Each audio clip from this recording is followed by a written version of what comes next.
जय श्री राम, जय महाकाल। आज हम बात करेंगे 84 लाख योनियों की, ठीक है, एवं 84 लाख जन्मों की। हमें ये 84 लाख जन्म क्यों भोगने पड़ते हैं एवं हर एक जन्म के अंदर हमें क्यों आना पड़ता है, किस लिए हमें यह 84 लाख जन्म भोगने पड़ते हैं और इनके अंदर आकर के हमें कई दफ़ा फंस भी जाना पड़ता है और इन जन्मों के अंदर हमें बहुत कष्ट भी मिलते हैं। तो हम इन 84 लाख योनियों के एवं 84 लाख जन्मों के कर्मों से कैसे मुक्त हो सकते हैं, तो यही आज मैं आपको बताने की कोशिश करूंगा। इस वीडियो को ध्यानपूर्वक देखना एवं सुनना। 84 लाख योनि। अब ये 84 लाख योनि क्या है? ये परमपिता परमात्मा का ही रचाया हुआ एक रचना है, जिसके अंदर हर एक जीव जंतु, जानवर, पशु पक्षी, धरती पर रेंगने वाले जीव एवं फूल, पेड़ पौधे और झरने, मछली, बहुत से ऐसे जीव हैं जो कि धरती पर रहते हैं। वो रचना है परमात्मा की। हर एक जीव के अंदर उस भगवान का अंश विद्यमान है एवं अंश समाहित है, ठीक है। मगर हर एक अंश को अपने अपने कर्म भोगने के लिए इस धरती पर आना पड़ता है, ठीक है। जैसे वह अपने कर्म पूरे करते हैं, पूरे काटते हैं कर्म, उसके बाद वह मुक्त होकर के दूसरी योनि में चले जाते हैं, ठीक है। तो अब मेन जो बात है वो यह है कि हम इन 84 लाख योनियों में से कैसे बाहर निकल सकते हैं, जो कि हम जन्म मरण के बंधनों से मुक्त हो सके। तो ऐसी कौन सी योनि है एवं ऐसा कौन सा जन्म है जिससे हम जन्म मरण के बंधनों से मुक्त हो सकें और हमें ऐसा हो जाए 0% पे, जिस पे हमें पता भी न लगे हमारे होने का, ठीक है। तो ऐसा जन्म है मनुष्य जन्म। मनुष्य जन्म एवं इंसान का जन्म बहुत कर्मों के बाद मिलता है।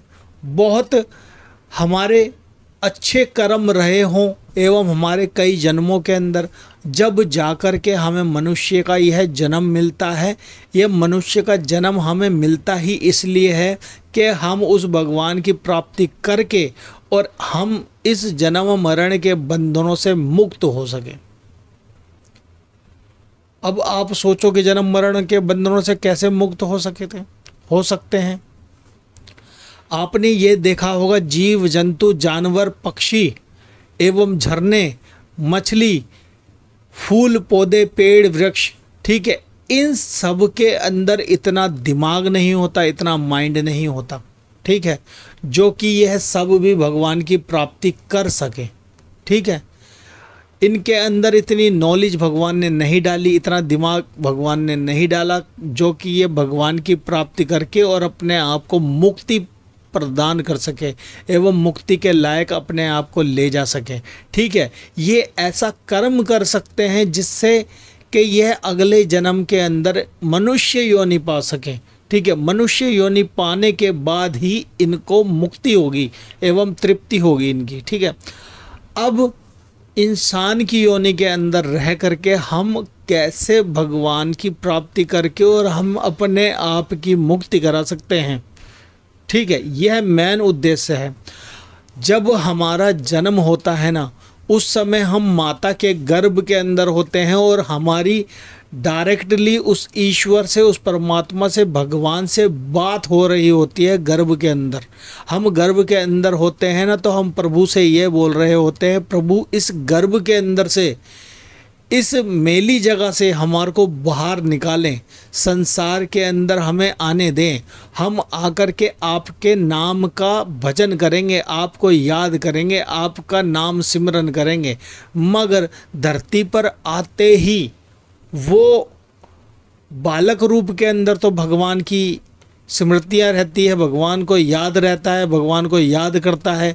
मगर जैसे जैसे उस बालक की आयु बढ़ती जाती है, जैसे जैसे वह जवानी में प्रवेश करता जाता है, 12 साल तक तो बच्चे के साथ भगवान की शक्ति चल रही होती है, मगर 12 साल के बाद मनुष्य सब चीज़ भूलने लग जाता है, यानी कि भगवान की प्राप्ति भूलने लग जाता है, जो कि गर्भ के अंदर भगवान से उसने एक वादा किया होता है कि मैं भगवान धरती पर आते ही आपका नाम भजन सिमरन करूँगा और इस धरती पर से मैं आपके वैकुंठ धाम में पधारूँगा एवं आपके उस धाम में पधारूँगा जहाँ जाकर के मुझे मेरे होने का ही आभास नहीं होगा, यानी कि मैं 0% पे हो जाऊँगा, मेरी मुक्ति हो जाएगी, मैं मुक्त हो जाऊँगा।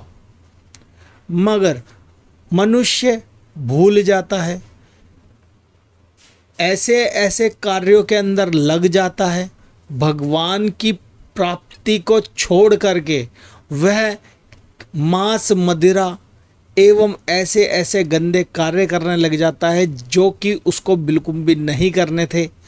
अब क्या करता है, मनुष्य का जन्म इतने ही पुण्य कर्मों की वजह से तो मिला था उसको, मगर इस जन्म को भी वो नष्ट कर देता है पाप कर्म करके। ठीक है, अब मरने के बाद क्या होगा? अगर आप पाप कर्म कर रहे हो तो क्या होगा? फिर से दोबारा 84 लाख योनियों के अंदर आपको भटकना पड़ेगा। समझने की कोशिश करना जो मैं आपको बताने की कोशिश कर रहा हूँ।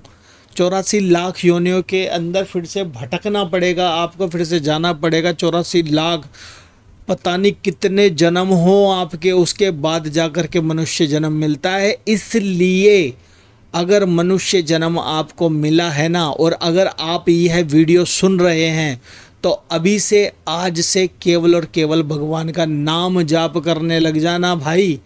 इस मनुष्य जन्म से मुक्ति का मार्ग ही है भगवान का नाम जाप, भगवान का सिमरन करना, भगवान को याद करना, भगवान से प्रेम करना। ठीक है, हाँ, आप इस जन्म के अंदर आए हो, अपने बीवी बच्चे परिवार से प्रेम करो, मगर जो प्रेम आपको प्रॉपर तरीके से करना है वो अपने परमात्मा, अपने भगवान से, अपने ईश्वर से करना है। इतना प्रेम करना है कि खुद ब खुद ईश्वर आपकी मृत्यु के समय आकर के आपकी उंगली पकड़ के और बोले कि चल बेटा, मैं आपको अपने धाम में लेकर के चलता हूँ। ठीक है, आकर के साक्षात प्रभु के दूत आए आपको लेने के लिए, ना कि यमराज के यमलोक से दूत आए। ठीक है, जो यमलोक से दूत आते हैं ना, एवं जो यमलोक के भी यमराज के दूत होते हैं, वह इंसान को मारते हुए लेके जाते हैं एवं उसकी आत्मा को मारते हुए निकालते हैं और यमलोक में जाकर के पता नहीं कैसी कैसी सजाएं देते हैं। तो वो सजा अच्छी है या आपको प्रभु के संग चलने वाली सजा अच्छी है? प्रभु जिनका आप भजन करते हैं, सिमरन करेंगे ना, वो आकर के आपका हाथ पकड़ के, आपकी उंगली पकड़ के, आपका साथ नहीं छोड़ते हुए अपने बैकुंठ धाम में, अपने लोक में ले जा कर के आपको मुक्ति प्रदान करेंगे और साथ ही साथ आपको अपने पास भी रख लेंगे। तो भाई, मनुष्य का जन्म एक बार मिला है, इसको साकार कर लो, जन कल्याण करके, जन सेवा करके, अपने परिवार में हंस बोल करके रह करके, हर एक व्यक्ति को नेक मार्ग दिखा करके, ठीक है, भलाई के मार्ग पे चल करके, किसी भी तामसिक चीज़ का सेवन ना करके, जो खाने की वस्तु है, खाने की पदार्थ है, केवल वो खा करके और राम नाम जाप करके, भगवान का नाम जाप करके आप इस धरती लोक से मुक्त होने की सोचें। ठीक है, तो मेरा बताने का उद्देश्य आपको यही था कि आपको जन्म इंसान का इसीलिए मिला है कि आप इस जन्म से मुक्त हो सको। ठीक है, तो आपको मुक्ति प्रदान अवश्य करेंगे भगवान, तो आप भगवान की लगन में लगे रहें। तो आज का बताने का उद्देश्य मेरा आपको यही था। अगर कोई भाई हमारे चैनल पे नए हैं तो चैनल को सब्सक्राइब करना एवं लाइक करना, हमारी वीडियो अच्छी लगे हो तो। ठीक है, तो आज के लिए इतना ही। जय श्री राम, जय महाकाल। आप सभी का दिन मंगलमय हो।